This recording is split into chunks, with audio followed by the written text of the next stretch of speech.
এই ঘটনাটা একজন বয়স্ক ব্যক্তির। এই ঘটনা অনেক পুরনো। তখন আমার তারুণ্যের দিন চলছিল। আব্বা আমাকে একটি সাইকেল কিনে দিয়েছিলেন। আমি আর আমার সাইকেল দুইজনের বন্ধুত্ব জমে গেল। কয়েকদিন তো সব কাজ সাইকেলে করে করতাম। কোনো কাজ হলেই সাইকেলে চাপ দিতাম আর ছুটে যেতাম। এর আরেকটা বিশেষ কারণও ছিল। আমাদের পেছনের গলিতে সালিমা খালা নামে এক বিধবা মহিলা থাকতেন। বছরখানেক আগে তিনি এখানে ভাড়া থাকতে এসেছিলেন।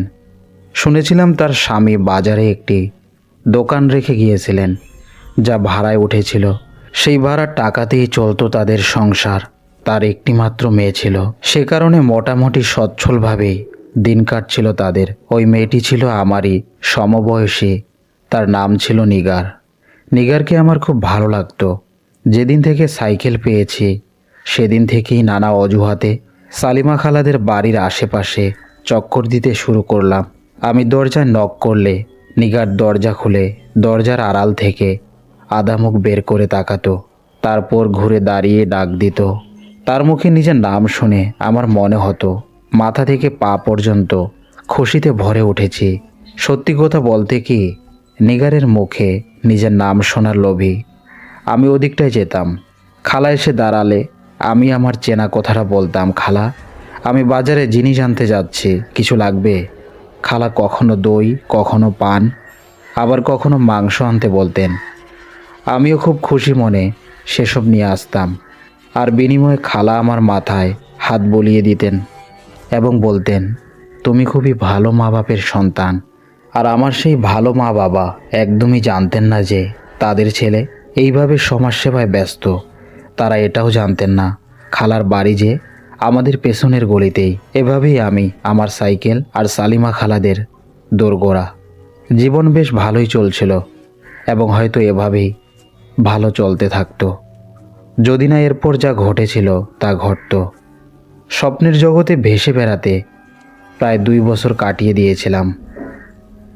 এ পুরো ব্যাপারটির খবর শুধু আমার ঘনিষ্ঠ বন্ধু ফজলু ছাড়া আর কেউ জানতো না।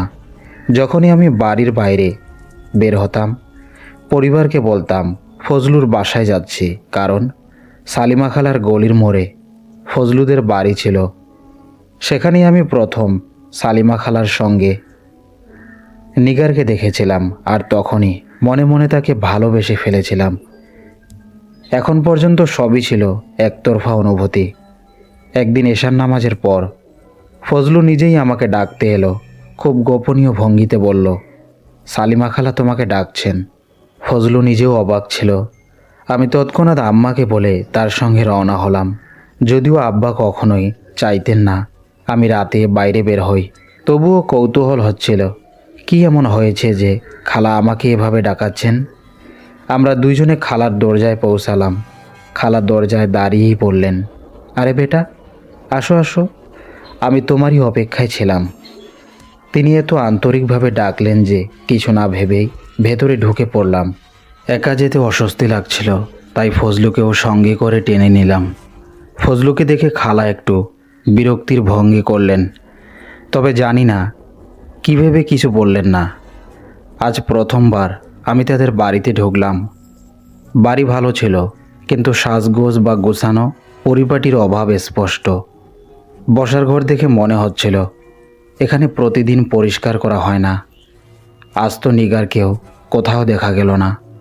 খালা আমাদের বসিয়ে রেখে ভেতরে চলে গেলেন। উদ্বিগ্ন হয়ে এপাশ ওপাশ করতে করতে ফজলু ফিসফিস করে বলল, শকুর, আজ যেন আমাদের মরতে না হয়।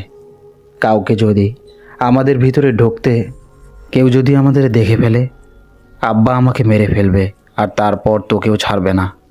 আমি তার কথা শুনে না শোনার ভান করলাম, কিন্তু সত্যি বলতে আমিও একটু ভয় পাচ্ছিলাম। কিছুক্ষণ পর খালা রুহ আফজা নিয়ে এলেন। ফজলু শরবতের এক চুমুক খেয়েই গ্লাসটা টেবিলে রেখে দিল। আমি তো এমন বদহজমি করতে পারতাম না। অদ্ভুত ফিকে সেই শরবতটা আমি চুমুক করে শেষ করলাম, কিন্তু মুখের ভাবটা এমনভাবে সামনে রাখলাম যেন কিছুই বুঝতে না পারে। হাসি মুখের সেই ভদ্রতা যেন মুখ থেকে সরে না যায়, সেদিকে খুব খেয়াল রাখলাম। খালা একটু বিমর্ষ মুখে আমাদের সামনে বসলেন। শুরুতে নানা রকম ঘুরিয়ে ফিরিয়ে কথা বললেন। আমি তো বটেই, ফজলুও যেন পুরো কথার জাদুতে হারিয়ে গেল। তারপর তিনি আমাদের শপথ করিয়ে নিলেন, এই বিষয়টি আমরা কাউকে বলবো না। আমি তৎক্ষণাৎ শপথ নিলাম, আর ফজলু একটু ইতস্তত করে শপথ করল।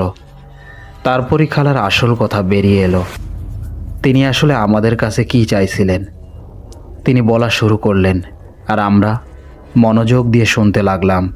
খালা বলল, শুকুর, তোমার খালুর আমার উপর একটা ঋণ আছে যা আমাকে শোধ করতে হবে।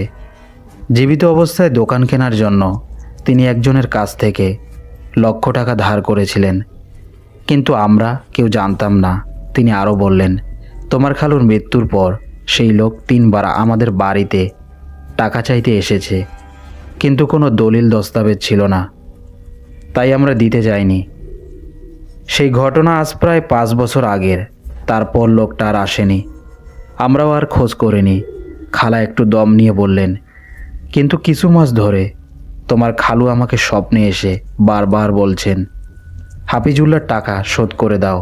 তিনি বললেন, সমস্যা টাকার নয়, টাকা আমি দিতে পারবো, কিন্তু এতটা বলে খালা চুপ করে গেলেন। তাহলে দিয়ে দিন খালা, ফজলু তাড়াতাড়ি বলে ফেলল। খালা ফজলুর দিকে তাকালেন, তারপর আবার বললেন, আমি অনেক কষ্টে লোকটার ঠিকানা জোগাড় করেছি, কিন্তু সে তো 5 বছর আগেই মারা গেছে।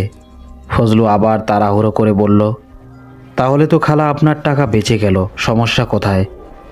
এবার খালা একটু রাগ মেশানো গলায় বললেন, আমি আমার স্বপ্নের কথা মৌলভী সাহেবকে জিজ্ঞেস করেছি। তিনি বলেছেন, তোমার খালু খুব কষ্টে আছেন, তাকে এই কষ্ট থেকে বাঁচাতে হলে কিছু করতে হবে।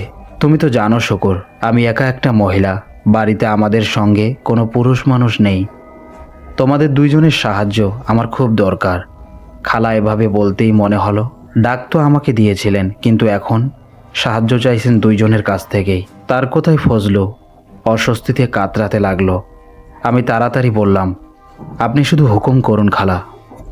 ফজলু নিচ থেকে পা দিয়ে আমাকে টোকা দিলেও আমি কিছু মনে করলাম না। আমার কথাতেই খালা সরাসরি বললেন, তোমাদের 3 দিন ধরে আমার মেয়ের বাবার কবরে যেতে হবে। মৌলভী সাহেব যে তাবিজ দিয়েছেন তা পরিয়ে যে ছাই হবে, সেই ছাই চারদিকে ছিটিয়ে দিতে হবে, এতে তার আত্মা শান্তি পাবে। মৌলভী সাহেব যে তাবিজ দিয়েছেন তা পরিয়ে যে ছাই হবে, সেই ছাই চারদিকে ছিটিয়ে দিতে হবে, এতে তার আত্মা শান্তি পাবে। আর সেই 1 লক্ষ টাকার ঋণের আযাবও কেটে যাবে। তিনি আরও বললেন, তোমাদের দুইজন ছাড়া আমার এমন কাউকে বিশ্বাস হয় না, তোমাদের ওপরই আমার ভরসা। খালা যখন আমার দিকে এমন ভরসা নিয়ে তাকালেন, আমি একদম চুপ হয়ে গেলাম। সত্যি বলতে তিনি কখনো শুধু আমার দিকে দায় ঠেলে দিচ্ছেন, কখনো আবার দুইজনের দিকে। ব্যাপারটা কঠিন ছিল, আমি হয়তো নাও করে দিতাম, কিন্তু হঠাৎই নিগারের মুখ চোখে ভেসে উঠল, আর আমার মুখ থেকে আপনা আপনি বেরিয়ে গেল, ঠিক আছে খালা, আপনার কাজ হয়ে যাবে। কিন্তু ফজলুর মুখে স্পষ্ট দোটানা। খালা, যিনি খুব ধুরন্ধর মহিলা, সঙ্গে সঙ্গে বুঝে গেলেন ফজলু পালাতে পারে। তখন তিনি প্রথমে আমাকে দোয়া করতে লাগলেন, তারপর সেই দোয়ার স্রোত ফেরালেন ফজলুর দিকে। এরপর এমনভাবে বক্তব্য দিলেন যে আমরা দুইজনই ভাবতে লাগলাম, যদি খালার সাহায্য না করি তাহলে বোধহয় অনেক বড় সওয়াব হাতছাড়া হয়ে যাবে। মাত্র আধা ঘন্টার মধ্যে আমরা যেন তার সামনে নতজানু হয়ে গেলাম। কাজটি করতে হবে জুমারাতে, আর সেই দিনটি ছিল ঠিক আগামীকাল। খালা আমাদের খালুর কবরের ঠিকানাও পরিষ্কার বুঝিয়ে দিলেন। কবরস্থানে ঠিক মাঝখানে একটি নিম গাছ আছে, তার ডান দিকে 40 কদম হাঁটলে খালুর কবর। ফজলু ইতিমধ্যে জায়গাটি চিনত। রওনা হওয়ার সময় খালা আমাদের হাতে সেই কাগজের থলে দিয়ে দিলেন। থলেটার ভেতরে ছিল 3টি ছোট পুটলি। 3 দিন ধরে প্রতিদিন একটি করে কবরের চারদিকে ছাই ছড়াতে হবে। থলে আমি খালার হাত থেকে নিয়ে নিলাম, কিন্তু বুকের ভেতর ধুকপুকানি বেড়ে গেল। মনে হচ্ছিল আমরা কি ভুল কিছু করতে যাচ্ছি, এমনই কিছু ভাবনা ফজলুর মাথাতেও ঘুরছিল। বাড়ি থেকে বের হওয়ার সময় খালার শেষ কথাটা যেন আমাকে চেপে ধরল। তিনি গম্ভীর স্বরে বললেন, এই সতর্ক বার্তা শুনে আমার শরীর কাঁটা দিয়ে উঠল। শোনো শুকুর বাবা, ছাই বিছানোর সময় কিছু বলবে না, পিছনে ফিরে তাকাবে না। এই সতর্কবার্তা শুনে আমার শরীর কাঁটা দিয়ে উঠল। আমি তৎক্ষণাৎ জিজ্ঞেস করলাম, কেন খালা, এমন কেন? খালা একদম গম্ভীর মুখে আমার দিকে তাকিয়ে রইলেন।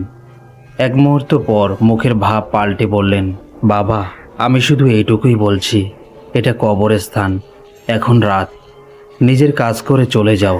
আমি বললাম, জি খালা। সেই রাতেই খালা আমাদের পেছনের দরজা দিয়ে বের করলেন।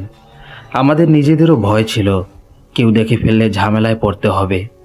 তাদের বাড়ি থেকে গলি পার হতেই ফজলু বলল, না রে শুকর, আমি যাচ্ছি না, তুই যা করতে চাস কর, কাজটা ঠিক মনে হচ্ছে না। রাতের বেলা কবরস্থানে গিয়ে তাবিজের ছাই ছড়ানো আমি পারবো না।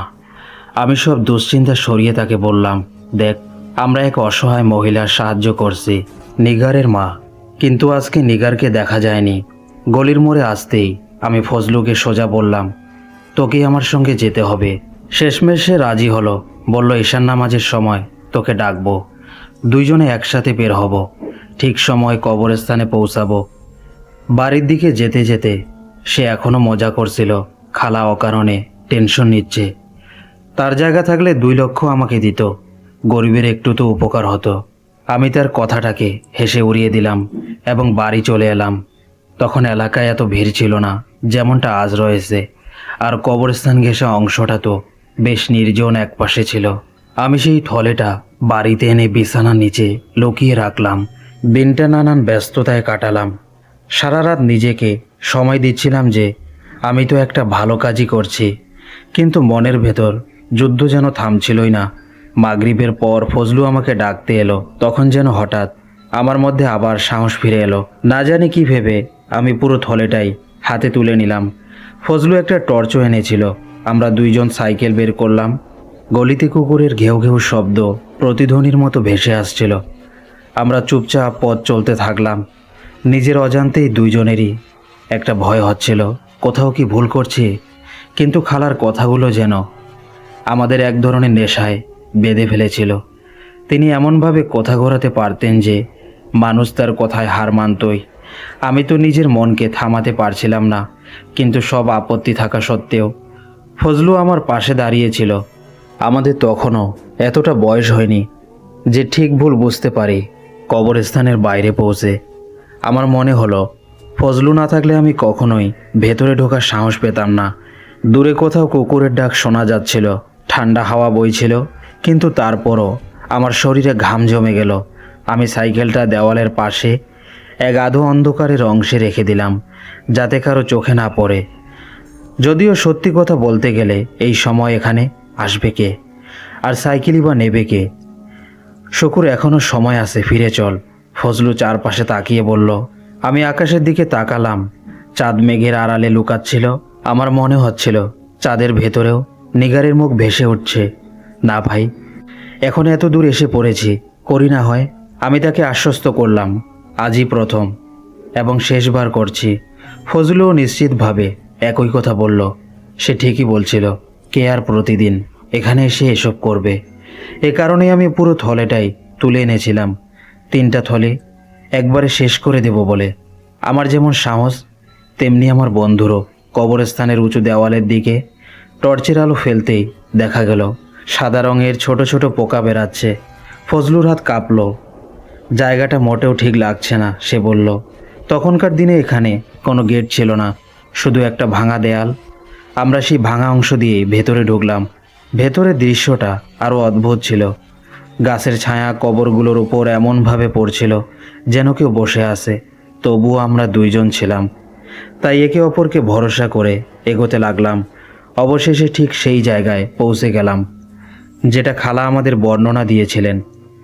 এইটা সেই নিম গাছ না? আমি সামনে থাকা গাছটার দিকে ইশারা করে বললাম। হ্যাঁ, চলো তাড়াতাড়ি, ফজলু বলল। সত্যি, নিম গাছের ডান দিকে প্রায় 40 কদম দূরেই কবরটা ছিল, ঠিক যেমনটা খালা বলেছিলেন। আমরা ধীরে ধীরে কবরের কাছে পৌঁছালাম। কবরের উপর ধুলার আস্তরণ জমেছিল। আমি আস্তে করে প্রথম পটলিটা খুললাম এবং খালার বলার নির্দেশ মনে পড়ে গেল, কিছু বলবি না, পিছনে ফিরবি না। হৃৎপিণ্ড জোরে ধুকপুক করছিল। ফজলু টর্চ ধরে দাঁড়িয়েছিল।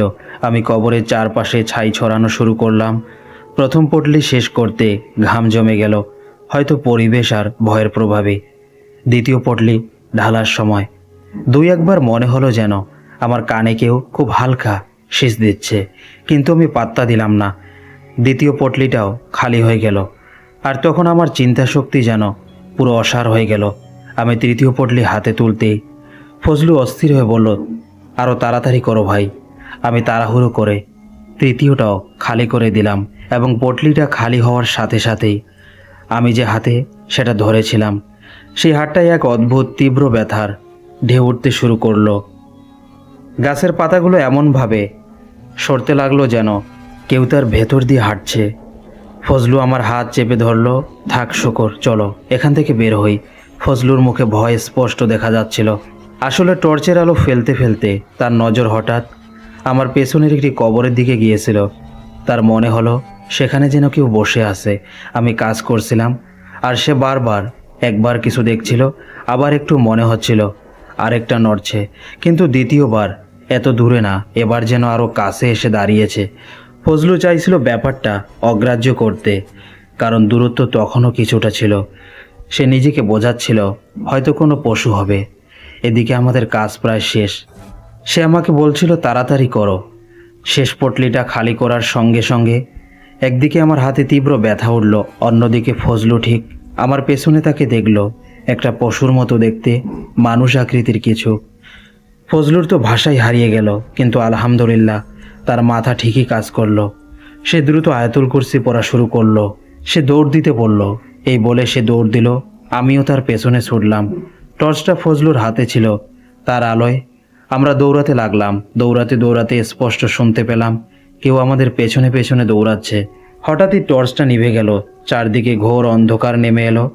আমার মনে হলো বুকে থাকা হৃৎপিণ্ড যেন লাফিয়ে বেরিয়ে আসবে।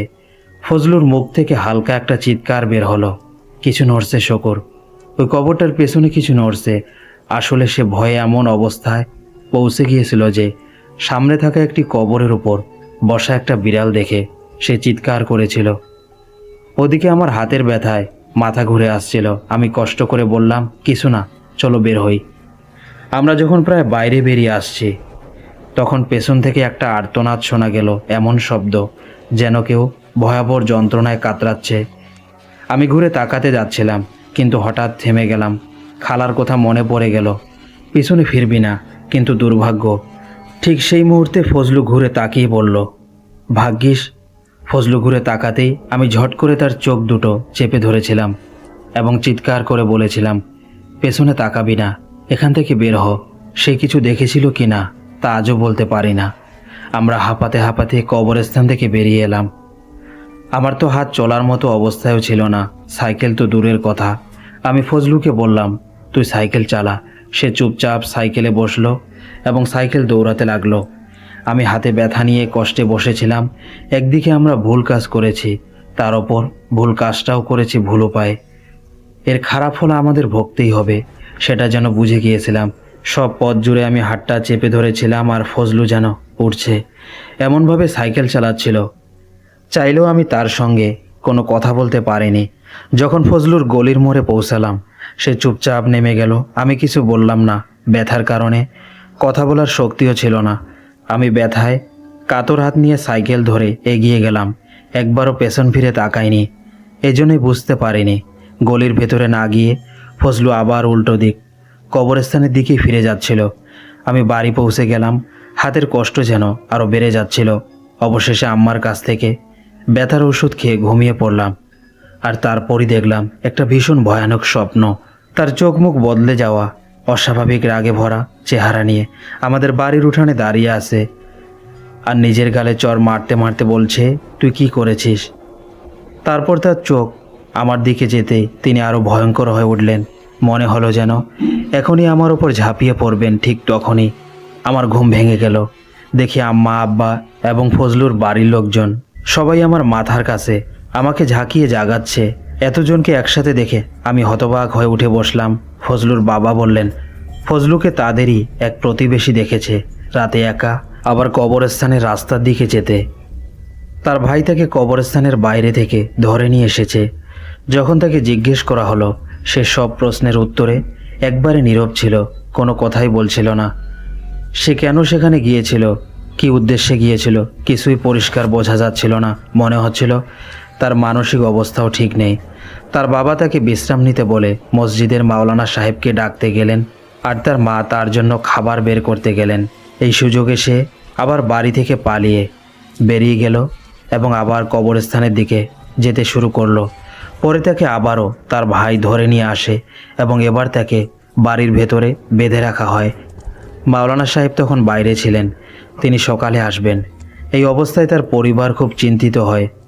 আমার বাড়িতে এলো, তারা পুরো ঘটনা আমাকে বলল। তাদের ধারণা ছিল নিশ্চয়ই কিছু ঘটেছে, আর আমি সেটা জানি। এত লোকের সামনে আমার তো কথা বলার শক্তি হারিয়ে গেল। আমার বাবা ছিলেন খুব কড়া মানুষ, তিনি আমার মুখ দেখেই বুঝে গেলেন কিছু একটা গণ্ডগোল আছে।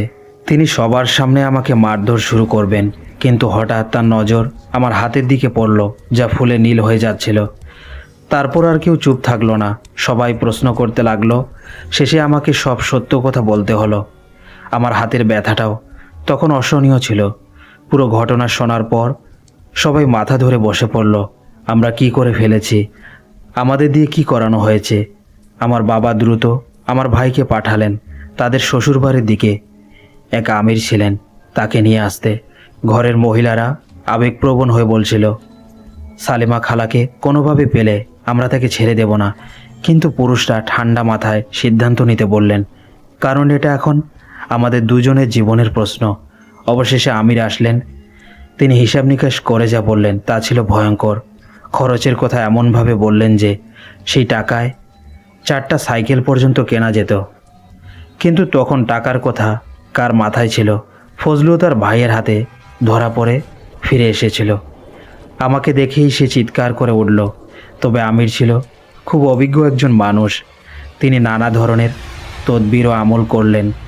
এতে আমার হাতের ব্যথা ধীরে ধীরে কমতে শুরু করলো, আর ফজলুর অবস্থাও একটু ভালো হয়ে এলো। পুরো 3 দিনের এই আমল গোপনে করা হচ্ছিল।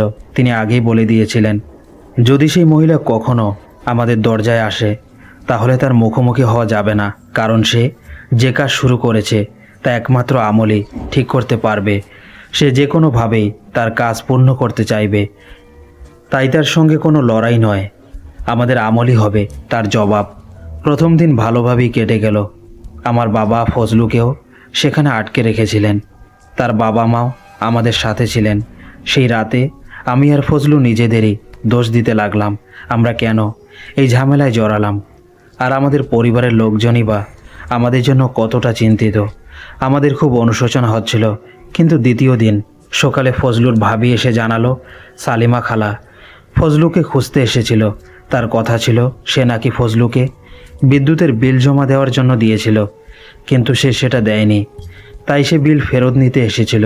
কিন্তু ভাবি তাকে বলেছিল ফজলু তো তার বাবা মার সঙ্গে কোনো জরুরি কাজে বাইরে গেছে। ভাবির মতে খুব কষ্ট করে সে মহিলাকে ফিরিয়ে দেওয়া হয়েছে। সে বারবার ঘরের ভেতরে ঢোকার চেষ্টা করছিল এবং বলছিল ফজলুর ঘর ও কাপড় চোপড় দেখে নিতে চায়, কিন্তু ভাবি কোনোভাবে তাকে ভেতরে ঢুকতে দেয়নি। দ্বিতীয় দিনও আমল চলল। আমরা দুইজন ধীরে ধীরে সুস্থ হতে লাগলাম এবং সবাই কিছুটা নিশ্চিন্ত হলো। পাহারাও কমে গেল। আমরা এবং আমাদের বাবারা একই ঘরে থাকতাম। পরের দিনই ছিল শেষ দিন। আমির সাহেব সৎকার জন্য একটি ছাগলও আনতে বলেছিলেন।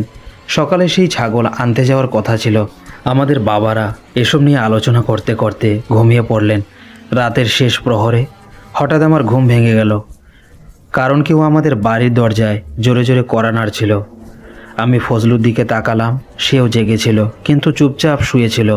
অবাক করা বিষয় ছিল, দরজায় জোরে জোরে কড়া নাড়া হচ্ছিল, বাইরে থেকে শব্দ আসছিল, কিন্তু আমাদের বাবা এবং বাড়ির সবাই যেন গভীর ঘুমে অচেতন। আসলে সেই শব্দগুলো শুধু আমি আর ফজলুই শুনতে পাচ্ছিলাম। আমরা একে অপরের দিকে তাকিয়েছিলাম, কি করব বুঝতে পারছিলাম না। ঠিক তখনই সালিমা খালার কণ্ঠ আমাদের কানে এলো। তিনি আমাকে আর ফজলুকে ডাকছিলেন। আমরা দুইজন একে অপরের হাত শক্ত করে ধরলাম। সেই ডাক আমাদের ভীষণ অস্থির করে তুলল। মনে হচ্ছিল এখনই দৌড়ে বাইরে চলে যাই, হয়তো যেতামও। কিন্তু ঠিক সেই সময় আমার আব্বার ঘুম ভেঙে গেল। তিনি আমাদের এমনভাবে বসে থাকতে দেখে অবাক হয়ে গেলেন। আমরা তাকে সব কিছু বললাম। দরজায় কড়া নাড়া হচ্ছে, অদ্ভুত আওয়াজ আসছে, কিন্তু আব্বা কিছুই শুনতে পেলেন না। তখন তিনি সবাইকে জাগিয়ে তুললেন। এরপরই সেই শব্দগুলো হঠাৎ বন্ধ হয়ে গেল। সারা রাত সবাই জেগে কাটালো। তৃতীয় দিনের আমল শুরু হলো। রাতের ঘটনা আমির সাহেবকেও জানানো হলো। তিনি বললেন, সেই মহিলা আমার ধারণার চেয়েও বেশি চালাক। সে আমাদের টেনে নিতে এসেছিল। সে তো আমাদের বাড়ি পুরো ঘিরে ফেলেছিল। যদি ঢুকতে পারতো তাহলে কাউকে কিছু বুঝতেই দিত না। সকালে যেই ছাগলটাকে আনা হয়েছিল, তৃতীয় দিনেও শান্তভাবে শেষ হলো কাজ। আমরা দুইজন অনেকটাই সুস্থ হয়ে উঠলাম। আমাদের কিছু নিয়ম দেওয়া হলো এবং 40 দিন পর্যন্ত কিছু পরহেজ মানতে বলা হলো। বিশেষ করে বলা হলো, আসর নামাজের পর আমরা বাড়ি থেকে বের হতে পারবো না। আমাদের বাবারা তো আসরের আগেও আমাদের বাইরে যেতে দিতেন না। 4 দিনের মাথায় সালিমা খালার বাড়িতে তালা দেখা গেল। সে কবে বাড়ি ছেড়ে চলে গেছে কেউ জানতেই পারেনি। প্রায় 1 মাস পর একজন লোক ট্রাকে এসে তার ঘরের সব জিনিসপত্র নিয়ে গেল। আমি 40 দিন পর্যন্ত সাইকেলও চালাইনি। আর যখন আমি পুরোপুরি সুস্থ হয়ে এই ঘটনার বাইরে এলাম, তখন আমি আমার বাবাকে স্পষ্টভাবে বললাম, আমি আর সাইকেল চালাবো না। কিন্তু আব্বা আমার কথাটা খুব সহজভাবে এড়িয়ে গেলেন। কিছুদিন পর আমি পুরোপুরি সুস্থ হয়ে গেলাম। তারপর আমি আর ফজলু আবার সাইকেল নিয়ে ঘুরতে শুরু করলাম। তবে কবরস্থানের দিকে আমরা আর যেতাম না। এর প্রায় 2 বছর পর এক জানাজায় যেতে হলো। কিন্তু সেদিনও আমরা কবরস্থানের ভেতরে ঢুকিনি। সেই ভয় এখনও আমাদের মধ্যে ছিল। নিগারকে আমি সেই ঘটনার পর আর কখনোই মনে করিনি। তবে ফজলু মাঝে মাঝে আমাকে নিগারের কথা বলে খোঁচা দিত। আমি কিছু বলতেও পারতাম না। পুরো ঘটনাটা ধীরে ধীরে সবার সামনে পরিষ্কার হয়ে গিয়েছিল। সবাই ধরে নিয়েছিল সালিমা খালা আমাদের ওপর কোনো জাদুটোনা করেছিল। তাই আমরা তার কথা মতো চলছিলাম। ফজলুর একটা ভালো দিক ছিল, সে নিগারের ব্যাপারটা কাউকে বলেনি। যদি সেটা ঘরে জানাজানি হতো তাহলে কি হতো কে জানে। এই ছিল ঘটনা। আশা করি ঘটনাটি আপনাদের ভালো লেগেছে। যদি ঘটনাটি ভালো লেগে থাকে অবশ্যই ভিডিওতে লাইক করতে ভুলবেন না এবং কমেন্টের মাধ্যমে জানাবেন ঘটনাটি আপনাদের কেমন লাগলো। এবং চ্যানেলে যারা নতুন আছেন অবশ্যই চ্যানেলটি সাবস্ক্রাইব করতে ভুলবেন না। বেল আইকন নোটিফিকেশন অন করে রাখবেন। এতে করে যখনই আমি নতুন ঘটনা আপলোড করব, নোটিফিকেশনের মাধ্যমে নতুন ঘটনার আপডেট পেয়ে যাবেন। সবাই ভালো থাকবেন, সুস্থ থাকবেন আর আল্লাহ তাআলার ইবাদত করবেন। আল্লাহ হাফেজ।